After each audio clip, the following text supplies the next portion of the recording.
은혜로우신 우리 아버지 하나님, 오늘 우리 사랑하는 성도님들과 함께 이제 주의 말씀 앞에 있습니다. 오늘도 우리의 마음을 열어주시고 정말 우리 귀를 열어주셔서 주님이 주시는 그 생명의 말씀들을 우리가 정말 사모함으로 받게 하시고 하나님의 뜻을 깨닫고 그렇게 주를 따르는 우리 모두가 되게 하여 주옵소서. 예수님의 이름으로 기도합니다. 아멘. 예. 우리 오늘은 우리가 잘 아는 말씀입니다. 마태복음 18장 21절에서부터 마지막 절까지인데 앞에 프로젝션 해주시니까 성경 보셔도 되고 앞에 보셔도 되고요. 읽는 건 제가 혼자서 읽을게요. 오늘은요. 예.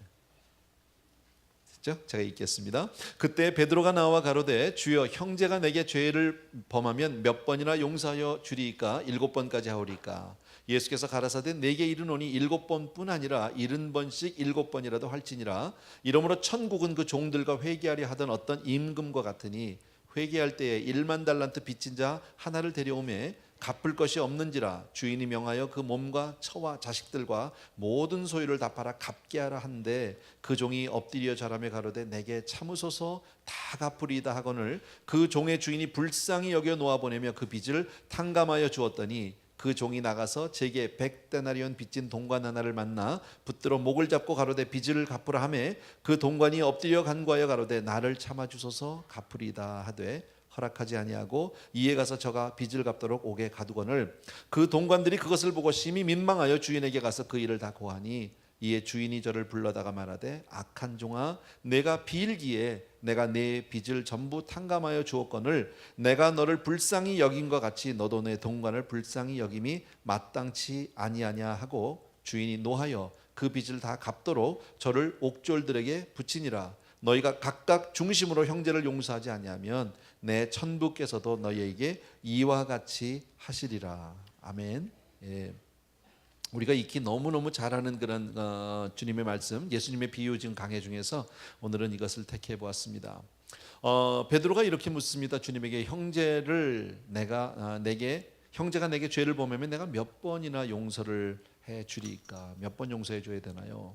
이 배경에는 아마 이런 것 같아요. 아마도 예수님하고 함께 생활하고 예수님의 말씀을 늘 이렇게 듣던 가운데 베드로의 마음 가운데 약간의 의심, 궁금증 이런 것들이 생겼던 것 같아요. 도대체 어디까지 용서를 해주려는 거야 이거? 유대인들의 그 관리에 따르면 맥시멈 3번까지, 3번까지는 봐주지만 4번째는 이제 용서하지 않는다. 우리는 왜 그러죠? 내가 사람이 한 번 속지 2번 속아 뭐 이런 거.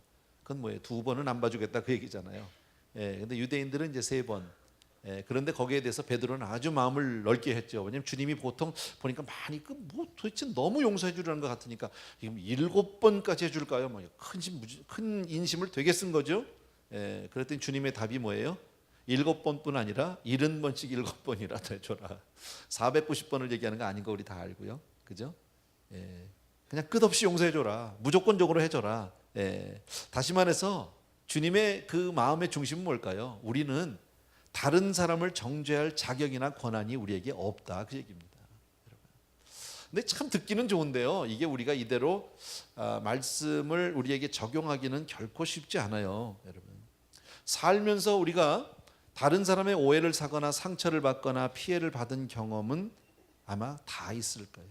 크고 작은 이런 일들이요. 그죠? 자, 그럴 때 우리 크리스천은 어떻게 대처를 해야 되느냐? 우리가 세상 살다 보면 정말 용서하기 힘든 일들, 용서하기 어려운 사람들, 그죠?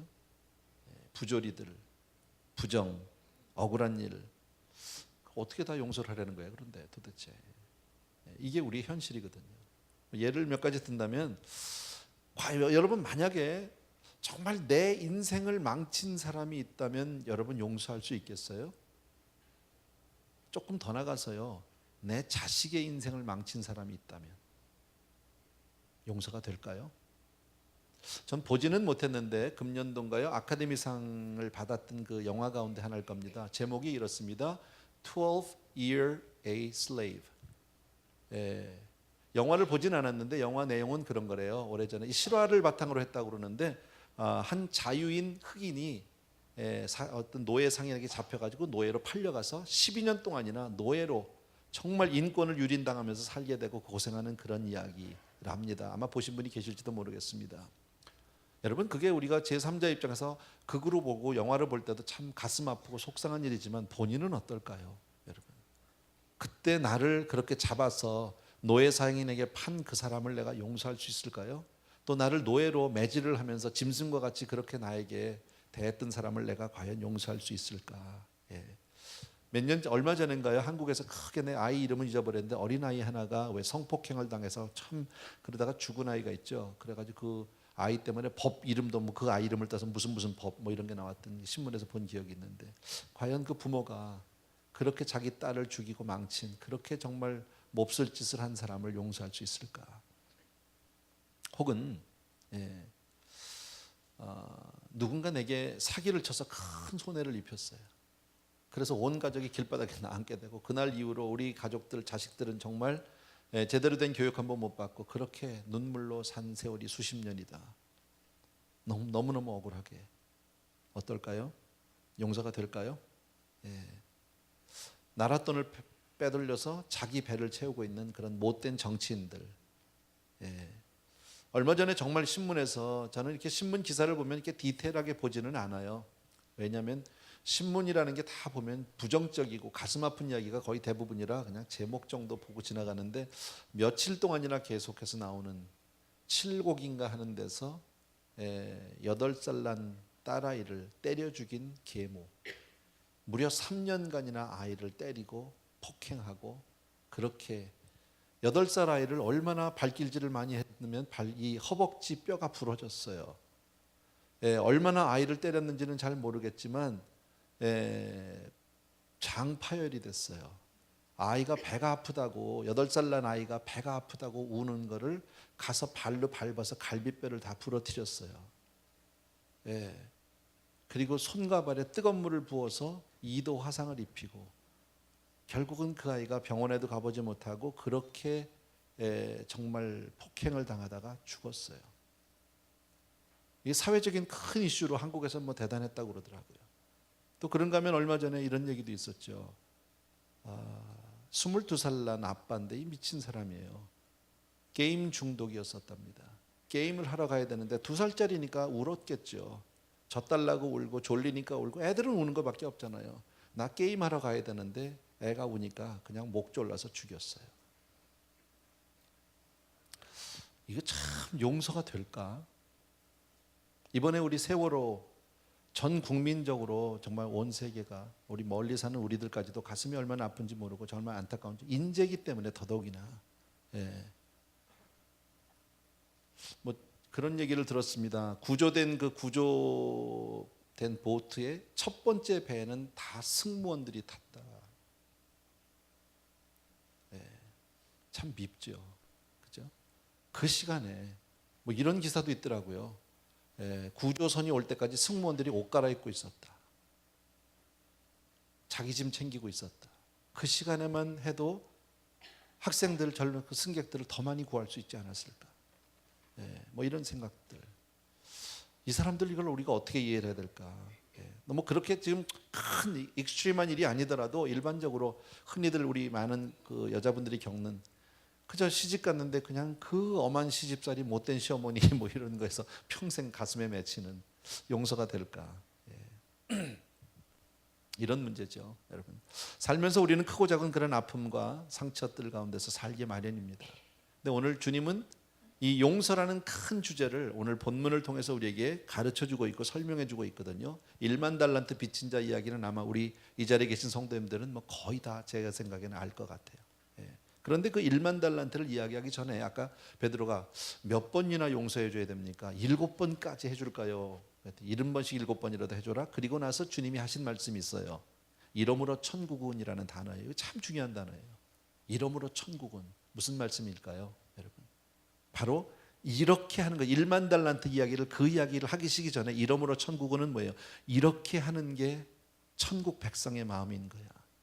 하나님의 사람은 이런 마음으로 살아야 하는 거야 라고 우리에게 말씀하고 있는 겁니다. 1만 달란트 빚진 자 이야기를 탕감받은 이야기를 우리가 조금 제가 그저 이야기로 다시 한번 풀어드린다면 이런 겁니다. 어떤 사람이 큰 빚을 졌어요. 주인이 임금이 그를 불러서 빚을 갚아라. 네가 뭐 집을 팔든지 네가 나가서 뭐 자식을 팔든지 그 고대 사회 때는 왜 빚을 못 갚으면 자식도 노예로 팔려가고 이래야 되잖아요. 그러니까 어쨌든 갚아라. 그랬더니 이 사람이 막 빌었어요. 한 번만 봐달라고, 나한테 조금만 더 시간을 달라고, 조금만 더 참아달라고, 그럼 내가 갚겠다고. 근데 사실 그렇게 얘기하지만요, 주인이 볼 때 이건 도저히 갚을 수 없는 거예요. 이 사람이 갚을 만한 능력도 실력도 없어요. 예. 근데 주인이 그렇게 비니까 측은지심, 불쌍히 여겼어요. 그래서 네가 정 그렇다면 내가 정말 모든 빚을 없었던 걸로 탕감해 주겠다. 이건 뭐 놀라운 복음 중에 복음이죠. 예. 여러분 그 얘기를 듣면서 자기 살을 아마 꼬집어 보지 않았을까요? 이게 정말 이게 뭐야, 이게 꿈이야 생시야 이랬을지도 모르고요. 정말 그 이야기를 듣는 순간에 막 자기 인생은 완전히 달라지는 거죠. 얼마나 기뻤겠습니까? 막 펄쩍펄쩍 뛰었을 겁니다. 그 기쁨, 감사, 감격, 막 눈물 범벅이 되겠죠. 막 절을 수백 번 했을 겁니다. 너무너무 감사하다고, 내가 죽도록 내가 정말 충성하겠다고, 내 이 은혜 절대 잊지 않겠다고, 자자손손이 내가 정말 주인님, 임금님의 이 은혜를 잊지 않겠다고 아마 뭡니까? 머리가 땅에 닿도록 그렇게 절 했을 것 같아요. 그러면서 그 집을 나옵니다. 네, 그리고 그 감격 기쁨 속에 나오다가 자기에게 100데나리온 빚진 사람을 만나게 됩니다. 네, 만나자마자 그냥 목을 확 붙잡고서는 뭐라고 해요? 내 돈 내놓으라고 말이에요. 이 자식아, 내 돈 내놓으라고. 마침 그 사람이 돈이 없었나 봐요. 그러니까 그 사람이 또 뭐라 그래요? 조금만 기다려달라고, 참아달라고, 내가 어떻게든 갚겠다고. 예, 그랬던데 이 사람은 용서하지 않고 어떻게 했어요? 그를 감옥에다 가둬버렸어요. 예. 그 이야기가 그를 먼저 그 사람을 용서해준 임금의 귀에 들어갔어요. 다시 불러오라는 거잖아요. 이놈 봐라. 내가 너를 그렇게 용서했는데 네가 그렇게 그 사람을 용서하지 않는다면 너도 갚아라. 너도 다 갚아라. 예. 그리고 나서 그를 옥졸들에게 붙였다. 이렇게 한 얘기가 바로 오늘 이야기입니다, 여러분. 이것은 물론 한 비유지, 예수님의 비유 가운데 하나인데, 천국 백성의 마음, 용서를, 우리 크리스천들은 이 세상을 살아가면서 우리도 크고 작은 어떤 그런 아픔과 상처와 남으로부터 받았던 그런 원수라고 해야 합니까? 그런 마음들이 있는데 우리는 어떻게 해야 되느냐, 여러분. 이 주인은 분명히 그를 용서해 줬다가 다시 갚으라고 그를 불러들였습니다. 예, 왜요? 예. 여러분 한번 생각해 보십시오. 저와 여러분이 그 사람의 입장에다 1만 달란트를 빚졌는데 그 빚을 탕감을 받았다. 얼마나 좋을까요? 얼마나 감사할까요? 여러분, 은혜가 너무 크고 은혜가 너무 감사하면 내게 좀 잘못한 사람을 탓하고 싶을까요? 안 그럴까요? 그 마음이 들까요? 안 들까요? 안 드는 게 정상이죠. 그죠? 내가 받은 은혜가 너무 크면, 그잖아요. 제가 가끔 이런 얘기 하죠. 내가 예를 들어서 복권이 맞았어. 예, 복권이 맞았어. 어마어마하게 몇 천만 불짜리가 맞았어. 막 너무너무 감사한데 내가 딱 나가다가 나한테 한 100불 빚진 사람 만났어. 그럼 어떡하겠습니까? 여러분 같으면 야 이놈아 100불 내놔라 그러겠습니까? 됐어, 괜찮아. 아마 100불 빚진 사람은 자기도 모르게 순간 움츠러들어가지고 쭈삣쭈삣 왔을지도 모릅니다. 비실비실 왔을 겁니다. 그럴 때 뭐라고요? 괜찮아, 뭐 그걸 가지고 그래. 없었던 걸로 해. 돈 필요해? 돈 더 줄 수도 있어. 뭐 저 같으면 한 돈 1,000불 더 줄 수도 있을 것 같습니다. 예. 어렵지 않잖아요. 왜? 내가 받은 은혜가 얼만데, 내가 받은 감격이 얼만데, 여러분. 예. 그 마음이 곧 천국의 마음이요, 그 마음이 곧 천국 백성의 마음인 줄로 믿습니다. 우리가 세상에 살면서 크고 작은 많은 아픔들과 상처들이 있을 수 있지만, 여러분, 내가 받은 하나님이 주신 은혜와 비교가 돼요? 안 된다라는 거예요. 비교 안 된다. 저와 여러분이 받은 은혜는 뭐예요? 천국입니다. 영생입니다. 하나님의 아들이고 하나님의 딸입니다. 믿으시면 아멘. 예. 여러분 성경에 보면 그런 사람들이 있잖아요. 요셉을 한번 생각해 보십시오. 우리가 잘 아는. 예. 요셉은 사실 형들에게 억울하게 팔려가고 정말 종살이 감옥살이 했던 거 우리 너무너무 잘 알고, 마지막에 가서 총리 대신이 된 다음에 그 형들을 대면하는 장면이 나오죠. 그때 형들은 부들부들 떨지만 요셉은요, 원수를 갚지 않아요. 인간적으로 본다면 어떻게 보면 원수 갚죠. 내가 너 때문에 내 일을 팍팍 깔면서 내가 그냥 이 원수, 내 그 숱한 세월, 사실 성경에 기록이 없어졌지만 얼마나 수많은 밤들을 눈물로 지샜겠습니까? 예? 가슴을 후벼파면서 그냥 막 이를 갈면서 지냈던 시간이 얼마나 많았겠습니까? 그러나 요셉은 그렇게 생각 안 한다는 거죠. 요셉은 형들을 용서할 수 있었다는 거죠. 형들이 그런 것이 아니라 하나님께서 나를 오늘의 총리 대신을 만들기 위해서 그렇게 하셨다라고 얘기하잖아요. 다윗도 마찬가지 아닙니까? 억울하게 도망다니고 피해 다니고 그렇게 핍박을 당하지만 사울 왕에게 대적하지 않아요. 사울 왕에게 원수를 갚지 않아요. 신약에 보면 스데반이라고 하는 사람이 나오죠. 돌에 맞아 죽습니다. 사람들을 그를 막 돌로 쳐주고 천하의 나쁜 놈이라고 막 그렇게 얘기를 하면서 돌로 죽이는데요. 돌 맞는 그 스데반의 얼굴이 천사처럼 빛났을 뿐 아니라 스데반이 무슨 기도를 합니까? 오히려 그들을 위해서 기도해 주죠. 하나님, 저들에게 죄를 돌리지 말라고, 용서해 달라고. 이건 뭐예요 도대체? 여러분, 요셉이나 다윗이나 스데반이 그렇게 할 수 있었던 이유가 뭘까요? 다 어려운 상황이고 억울한 상황이고 당하고 지금 자기가 상처요, 모든 것이 자기에게 아픔으로 다가오고 있는 그 순간에 상황을 본 것이 아니라 하나님을 바라본 거죠. 아멘입니까 여러분? 오늘 우리에게 성경에서 가르쳐주는 게 뭐예요? 우리도 성도들도 살다 보면 세상에서 억울한 일이 있다. 나 잘은 몰라도 우리 성도님들 가운데 분명히요 한 맺힌 사연들이 있어요.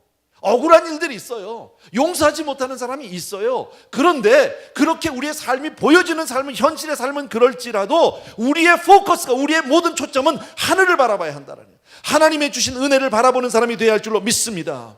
예. 자, 요셉이 그들을 형을 용서할 수 있었던 것 같이 어쩌면 요셉의 입장에서 너무 감사한 거 아니에요? 예. 형들이 그때 나를 안 팔았으면 내가 어떻게 총리가 돼?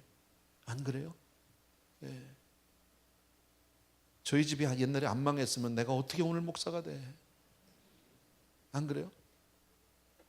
우리 아버지 사업이 계속 잘 됐으면 내가 거기 있었겠죠. 안 그래요? 내가 절대 목사 될 놈이 아니라니까요. 예. 근데 쫄딱 망해가지고 그냥 미국 가서 그 고생을 하다 보니까 갈 데가 없어. 갈 데가 아무도 나를 알아주는 사람도 없고 위로하는 사람도 없고 찾아와 주는 사람도 없고, 나를 반겨서 그래도 내가 가서 나 쳐다보고 웃으면서 인사하는 데는 교회밖에 없더라고.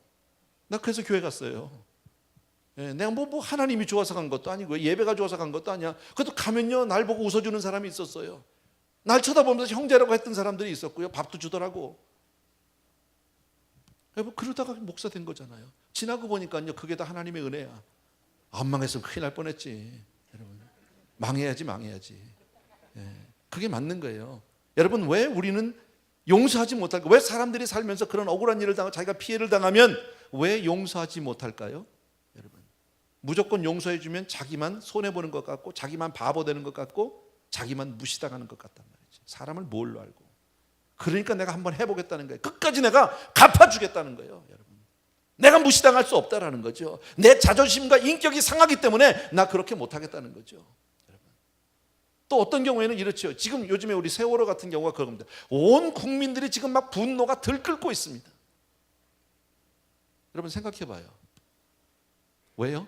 이거 그냥 넘어가면 안 된다는 거예요. 사회 정의가 무너진다는 거예요. 이렇게 살면 안 된다는 거예요. 벌할 사람 아주 그냥 다 찾아내서 아주 그냥 전부 다 일벌백계로 해야 된다, 뭐 이런 얘기 하잖아요. 저도요 처음에 막 그 세월호 얘기 듣고 막 선장 얘기도 막 이런 거 나오니까요 내 입에서 계속 나오는 말이 뭐냐면요 능지처참이야. 근데 나는 능지처참이 어떻게 하는 건지를 몰라 솔직히. 그리고 두 번째 나오는 게 뭐냐면 다 찢어 죽여 뭐 이런 거. 이게 목사가 할 얘기는 아닌데 내 입에서 나오는 게 그런 걸 어떡하냐고 자꾸요. 너무너무 미운 거야 그 사람들이. 너무너무 싫은 거야. 이건 아닌 거야 이거는요. 예. 이거 이대로 그냥 넘어가면 안 돼. 그래서 우리 지금 계속 뉴스에서 떠든 게 뭡니까? 20년 전에 무슨 사건이 있었죠. 그때도 무슨 배에서 뭐 잃어버렸어. 알잖아요 여러분요. 그 사건 지금 이번에 그냥 넘어가면 20년 뒤에 우리 자손들 똑같이 또 당한다. 우리 자식들이 당한다. 그냥은 안 된다. 지금 사회적으로 지금 신문에서 나오고 사람들이 얘기하는 목소리를 높이는 게 지금 그거 아닙니까? 그냥은 안 된다는 거잖아요. 사회 정의를 위해서라도 그냥은 안 된다. 난 모르겠어. 난 거기에 대해서 뭐 예스냐 노냐 난 그러고 얘기하고 싶진 않아요. 저는 오늘 지금 세상을 얘기하는 것도 아니고요. 저는 오늘 세월호를 얘기하는 것도 아니에요. 중요한 것은 여러분 기억하셔야 합니다. 사회 정의를 우리 인간이 세울 수 있나요? 없다라는 거예요. 세상 사람들은 뭐라고 얘기할지 몰라도 우리는 분명히 알아야 합니다. 우리는요 사회 정의는 사람이 세울 수 있는 게 아니라 하나님이 세워주셔야 하는 거예요. 아멘. 그래서 우리는 하나님을 바라보는 거예요. 내가 할 수 있는 일이 아니다라는 거예요. 성경은 분명히 이렇게 말씀합니다. 원수 갚는 것이 내게 있지 않다. 그러니까 크리스찬들은 누구를 미워하거나 누구를 탓하거나 본때를 보여주고 버릇을 고치겠다, 이런 생각은 우리가 하면 안 되는 거예요. 오히려 우리는 뭘 바라봐야 해요? 그렇게 어렵고 힘들고 피해를 받고 정말 답답하고 속상한 그 상황에서 하나님의 은혜를 기억할 수 있는 사람이 되어야 합니다. 예. 여러분, 하나님 앞에 은혜 받은 거 믿으시면 아멘. 그래서 우리는 은혜에 늘 감사해야 되거든요. 여러분, 늘 감사해야 되는데, 감사라는 말은 다른 뜻으로 기억한다라는 말이에요. 예. 하나님의 은혜를 기억할 수 있어야 된다. 여러분, 지금 본문에서요, 100데나리온 빚진 사람이 자기 앞에 와서 빌면서 막 한 번만 참아달라고, 조금만 기다려달라고, 조금만, 내가 그러면 반드시 내가 갚겠다고, 조금만 기다려달라고 얘기하잖아요. 그런데 여러분, 이 사람은요 용서하지 않았어요. 왜요? 기억을 못해. 지금 그 사람이 100데나리온 빚진 사람이 와서 자기 앞에 비는 그 모습은 바로 자기의 모습 아니에요? 방금 전에, 바로 얼마 전에 자기의 모습이잖아. 자기가 1만 달란트 빚진 그 임금한테 가서 빌던 모습이 바로 이 사람 아닙니까? 자기는 용서를 받았는데 이 사람은 그것을 기억을 못한다. 여러분, 우리 참 죄인은 죄인이에요. 은혜를 잘 잊어버려. 은혜를 몰라요. 하나님 앞에 받은 은혜가 얼마나 많은데, 은혜 받았다고 막 그러다가도 누가 나한테 좋지 않은 말 한마디만 했다면 팍 돌아서 가지고 그냥 바로 가서 쏴주고 싶고 욕해주고 싶고 그 사람한테 갚아주고 싶고, 하나님 앞에 내가 어떤 은혜를 받았는지는 새카맣게 잊어버린다. 저와 여러분 분명히 은혜 받았잖아요. 우리가 어떤 은혜 받았습니까? 여러분, 저와 여러분이 받은 은혜가 내가 하나님 앞에 뭘 잘해서 받은 겁니까? 내가 남보다 착해서 받은 겁니까? 아니요. 그냥 무조건적으로 받은 거예요. 우리가 아직 죄인 되었을 때라고 로마서는 분명히 말씀합니다. 한 게 없어요. 내가 하나님 앞에 은혜를 받기까지 내가 한 게 있다 없다? 아무것도 없어요. 아무것도. 근데 참 사람이 얼마나 간사한지 몰라요. 제가요, 나는 정말 이런 얘기하면 기억나는 게, 제가 전도사 되고 나서요, 처음에요, 1989년도에 전도사가 처음 됐는데 한 6개월 정도는요, 제가 자다가 밤에 일어나서 혼자서 희죽희죽 웃다 자고 그랬어요. 제 아내도 잘 몰라요, 이거는요. 가끔 보면 제가 잠을 안 자고 엎치락뒤치락 하는 것을 봤겠지만 그냥 잠을 안 자는구나 그랬겠죠. 제가 왜 일어났는지는 모를 거예요. 제가 왜 자다가 깼냐면요, 너무 말이 안 돼서요. 내가 전도사라는 게 너무 이해가 안 돼서, 하나님이 실수하신 것 같아서, 내가 하나님의 일을 할 만한 사람이 못 되는 거예요. 내가 봐도 아닌 거예요. 너무 내가 그랬거든요. 근데 요즘에는요, 제 마음이 좀 달라졌어요. 하나님이 사람 보실 줄 아네, 이런 거. 이러면 안 되는 거잖아, 사실은요. 은혜를 모르는 거죠. 예. 그게 우리 인간 아닙니까? 다 우리는 그래도 다른 사람보다는 좀 구원받을 만한 자격이 있어서 내가 이 자리에 있다고 생각하지는 않으십니까? 아니요, 여러분. 우리가 뭘 해서가 아니라 정말 하나님의 은혜로 무조건적인 용서를 받으신 줄로 믿습니다.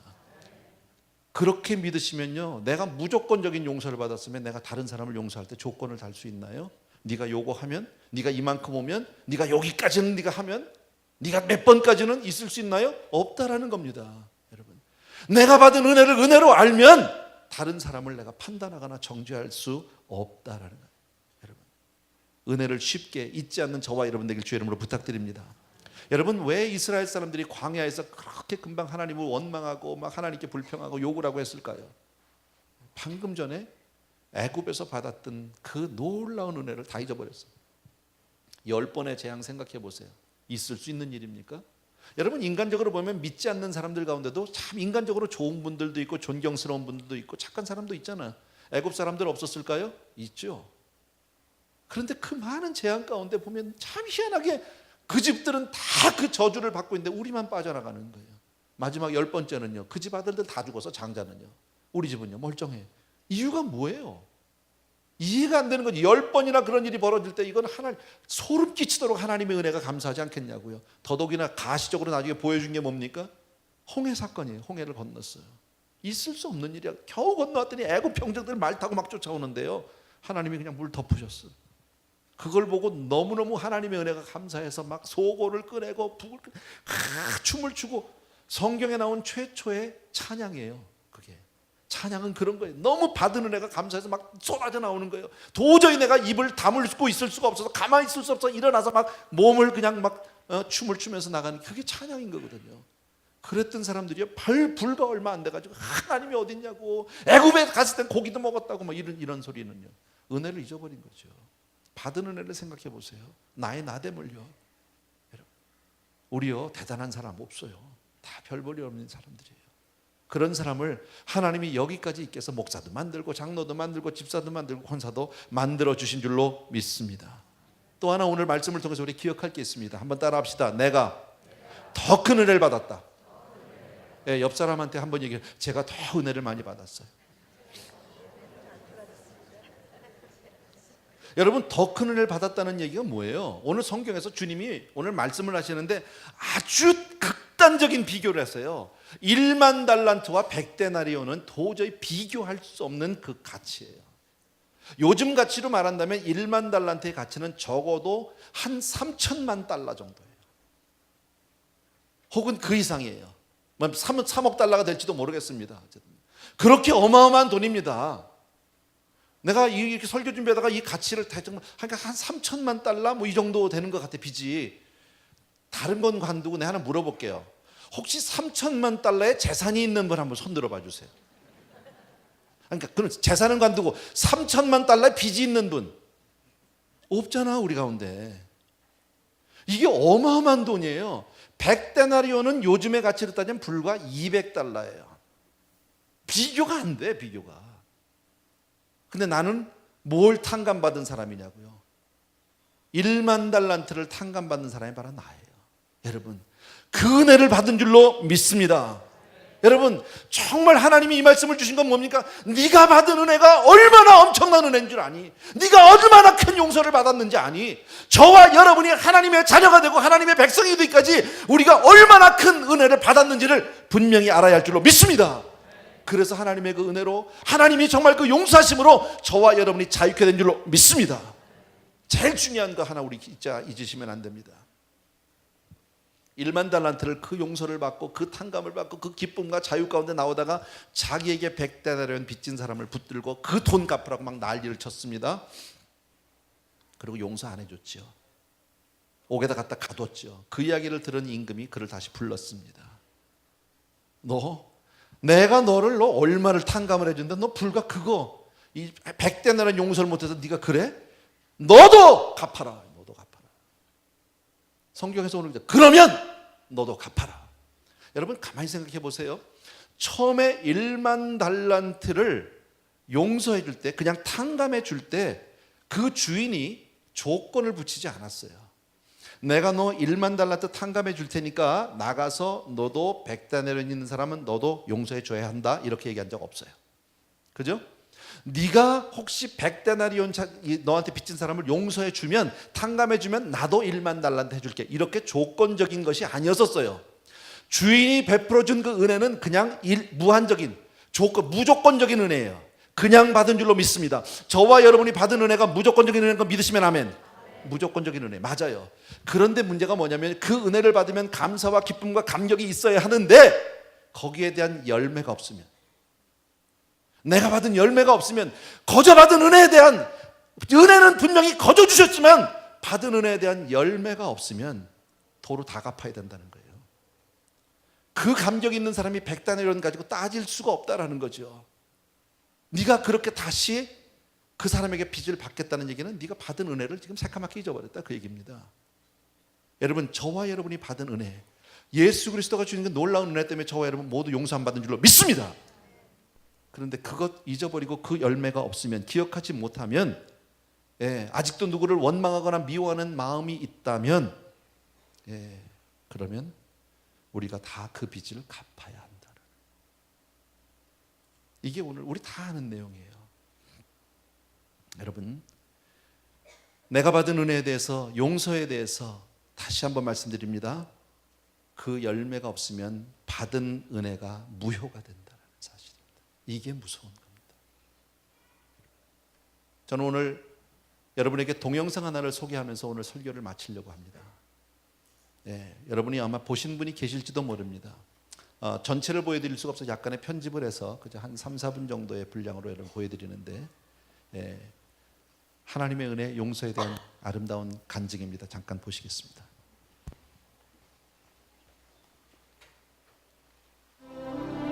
안면 장애를 극복한 당당한 엄마 김희아. 부모에게 버려진 상처는 씻을 수 없는 아픔이었습니다. 아마 얼굴의 모반 때문에 키울 수 없는 상황이 되지 않았을까. 그래서 어쩔 수 없이 저를 남들과 다른 외모 때문에 늘 고개를 숙여야 했던 그녀. 사람들이 예뻐서 쳐다보는 눈빛이랑 모습이 이상해서 쳐다보는 눈빛이 달라요. 고개를 들고 다니기보다는 고개를 많이 숙이고 다녔겠죠. 그런 그녀를 사랑해주는 가족이 있어 더 이상 아프지 않습니다. 위에서 내려다본 아기의 모습에서 제 모습을 봤거든요. 엄마가 얼마나 마음이 아팠을까. 낳아주시고 빨리 혼자 일찍 살아갈 수 있게 해준 것에 대해서 감사해요. 부모에 대한 원망 대신 감사의 마음을 품고 사는 김희아 씨를 소개합니다. 선생님께서 미술 준비물 안 가져온 사람 앞으로 나오세요 라고 말씀하시는데 저는 준비물이 없었어요. 그래서 제가 앞으로 걸어 나갔는데 선생님께서 저를 앞에 세워 놓으시고는 앞에 서 있는 희아를 그려라라는 말을 하시더라고요. 10살. 제 작은 딸이 한 달만 있으면 이제 10살이 됩니다. 10살. 그 아이가 교탁 앞에 칠판 앞에 서 있었는데 10분이 지나고 15분이 지나니까 서로 옆에 그림을 보면서 웅성대기 시작하는 거예요. 그러면서 선생님께서 그림 다 그린 사람 손은 높이 그림을 들어보세요 라고 하시는데 10살짜리 꼬마 희아가 그 그림을 보는 순간 아, 사람들이 저래서 나를 쳐다봤구나. 저래서 나를 놀렸구나. 정말 40, 50장의 모습에 그려진 저의 얼굴의 빨간색 모반은 제 가슴에 영원히 묻혀서 오늘의 저를 살아갈 수 있게 해줬어요. 예언이가 6살 때 역할놀이를 바꾸어서 예언이랑 하게 되었습니다. 제가 아기가 되고 우리 예언이가 엄마가 되어서 제가 우리 엄마에게 얘기를 했어요. 엄마, 나 배고파 라고 얘기를 하는데 우리 예언이가 저에게 아이고 우리 애기 배고파. 엄마가 맘마 줄게. 조금만 기다려. 그 얘기를 저에게 하는데 뭔가 뒤통수를 한 대 쿵 치는 것 같았어요. 엄마가 맘마 해줄게. 조금만 기다려 하는데 정말 엄마가 딸에게 해준다면 이런 말일까? 이런 마음일까? 이런 느낌일까? 라는 생각이 머리를 스쳐가면서 한 번 더 그 느낌을 받고 싶어서 엄마 나 아파 라고 얘기를 했을 때 우리 아기가 엄마 아가 많이 아파? 엄마가 우리 아기 안 아플 때까지 잠 안 주고 엄마가 옆에서 지켜줄게 라는 얘기를 하는 거예요. 이게 엄마구나. 저희 아기한테서 엄마라는 것을 한번 느끼게 된 거예요. 저는 부모님을 원망하지 않습니다. 당신이 일찍 세상에 저를 놓아주셨기에 보육원에서의 단체 생활은 작은 사회가 되어서 빨리 아프고 빨리 이겨내고 빨리 슬프고 빨리 눈물을 닦을 수가 있었습니다.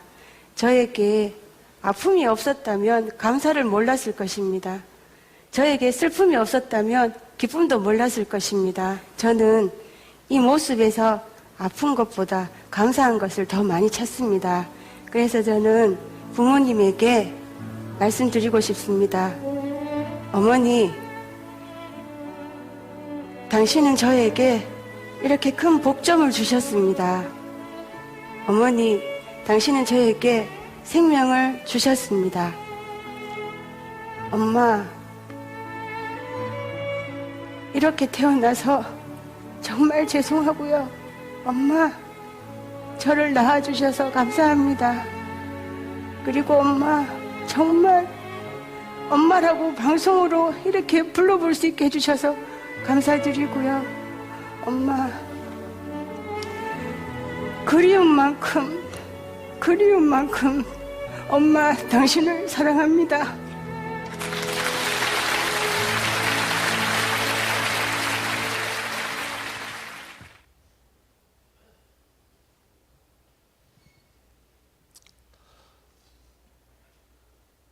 어쩌면 누구보다도 원망과 미움을 품고 저주 가운데 살아갈 수 있는 사람입니다. 자기가 선택한 것도 아니고 그렇게 태어나졌고 왜 버려졌는지 언제 버려졌는지도 모르는 사람입니다. 자기는 자기 생일을 모른답니다. 엄마 아빠는 모르고요. 10대 때 사춘기를 좀 지나면서부터 자기는 꼭 텔레비전에 나가고 싶다라는 그런 꿈이 있었답니다. 무슨 가수나 배우가 되고 싶었다는 것이 아니라 혹시 내가 그렇게 텔레비전에 나가면 나를 낳아준 부모를 혹시 만날 수 있지 않을까. 여러분, 아마 대부분의 사람들이 저런 입장이라면 세상을 원망하고 저주하고 비관하면서 그렇게 살아가기가 쉽상일 겁니다. 근데 우리 희아 씨에게는 하나님의 은혜가 계셨어요. 똑같은 현실 가운데 이 세상을 살면서 아프지 않은 사람은 아무도 없습니다. 상처가 없는 사람은 이 세상에 아무도 없지만 그 순간에 하나님의 은혜를 기억하면 모든 것이 합력하여서 선을 이루게 될 줄로 믿습니다. 네, 조용히 눈을 한번 감아주시면 좋겠습니다. 우리가 잘 아는 찬송입니다. 날 사랑하심, 날 사랑하심. 조용하게 우리 한번 하나님 앞에 부르시면서 나는 여러분 각자에게 어떤 상처와 어떤 아픔이 있는지 잘 모릅니다. 그러나 이 시간 하나님은 여러분을 치료해 주기를 원하시고 그 아픔으로부터 여러분이 벗어나게 되기를 원하십니다. 이 시간 하나님의 은혜를 기억하시면서 치유가 되고 회복이 되는 시간이 되기를 바랍니다. 날 사랑하신, 날 사랑하신, 날 사랑하신, 날 사랑하신 성경에서 다시 한 번만 날 사랑하신,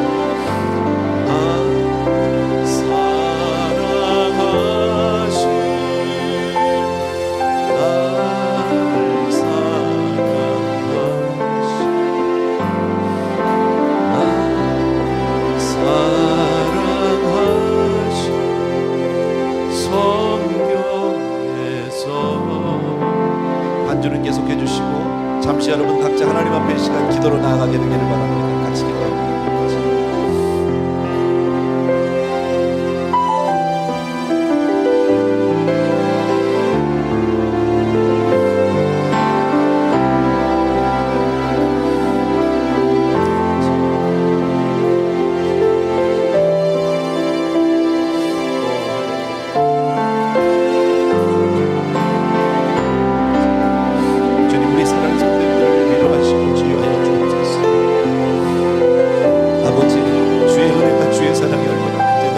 사랑과 어떤 은혜를 받고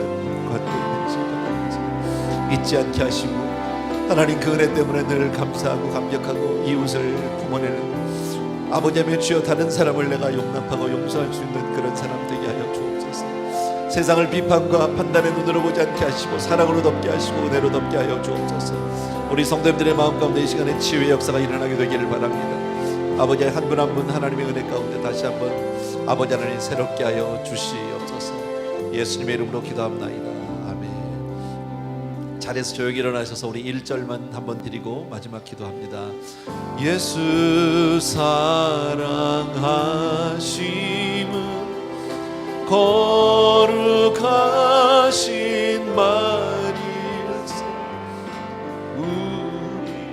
우리들은 약한 예수 권세 예수 권세만 두 손을 가슴에 모으시고 날 사랑하신 날 사랑하신 날 사랑하신 성경에서 한 번만 더 우리 날 사랑하신 날 사랑 아버지의 시간 치유하여 주옵소서. 이 시간 우리 사랑하는 성도님들의 마음을 한 분 한 분 아버지 어루만져 주시기 원하고 녹여 주옵소서. 아버지 하나님의 미움이 사랑으로 변하게 하여 주시기 원하고, 아픔이 아버지 하나님의 오히려 그것이 아버지 나에게 기쁨으로 변할 수 있도록 은혜를 베풀어 주옵소서. 사랑하는 아버지, 우리 사랑하는 성도님들이 오늘도 하나님의 은혜를 기억하는 사람이 되게 하여 주옵소서. 내가 어떤 은혜, 어떤 사랑, 어떤 용서를 받았는지를 분명히 알게 하여 주셔서 아버지 하나님 주여, 정말 이 세상을 우리가 판단과 비판과 정죄의 눈으로 보는 것이 아니라 그 아버지 하나님 주여 정말 사랑의 가슴으로 품게 하여 주시기 원하고, 용서하게 하여 주시기 원하고, 화해할 수 있도록 도와주기를 간절히 소원합니다. 그 가운데서 하나님이 주신 참 자유와 기쁨 가운데 늘 하나님 앞에 주여 정말 은혜 생활하는 우리 성도님들로 축복하여 주시옵소서. 오늘도 하나님 예배 주심을 감사하고 말씀 주심을 감사합니다. 오늘도 귀한 예물을 통해서 우리의 삶을 드리고 우리의 고백을 하고 우리의 믿음을 보이는 귀한 성도님들을 하나님 한 분 한 분 받으시고 축복하여 주시옵소서. 이제는 우리 주 예수 그리스도의 은혜와 하나님 아버지 그 무한하신 그 사랑하심과 성령님의 정말 인쳐주시고 위로하시고 치유해 주시는 놀라운 역사가, 회복시켜 주시는 놀라운 손길이 이제로부터 영원토록 함께 계실지어다. 아멘.